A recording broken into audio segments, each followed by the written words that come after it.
কিন্তু আমরা যদি এখানে ধর্ম আচরণ করে, ধর্ম অনুশীলন করে, ধর্ম প্রতিপালন করে আমরা যদি হিংসা উৎপন্ন করি, আমরা যদি বিদ্বেষ উৎপন্ন করি, আমরা যদি একজন অপরজনের প্রতি অন্যায় করি, অপরাধ করি, এখানে তার ধর্মের শিক্ষা মিলে না।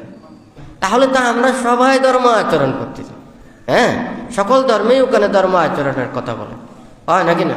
তাহলে সবাই যদি ওখানে ধর্ম সঠিকভাবে আচরণ করত, তাহলে তো এই পৃথিবীতে অরাজকতাগুলো থাকতো না, হয় নাকি না? মুক্তি লাভ করতে পারতো না, সেটা ঠিক, কারণ সবাই মুক্তির জন্য আসে না, সংসারকে সুন্দর করে রাখতে চায়, জীবনটাকে সুন্দর করে গঠন করতে চায়। কথাটা তো সত্য। কোনো ধর্মে বলে না তো ওখানে চুরি করার জন্য, মিথ্যে কথা বলার জন্য, অন্যায় করার জন্য, অপরজনকে টকানোর জন্য, আরেকজনকে আঘাত করার জন্য কোনো ধর্মে তো বলে না, হয় নাকি না? তাহলে এতগুলো কারা করে? সবগুলো করে আবার মানুষেরা আইনও করে,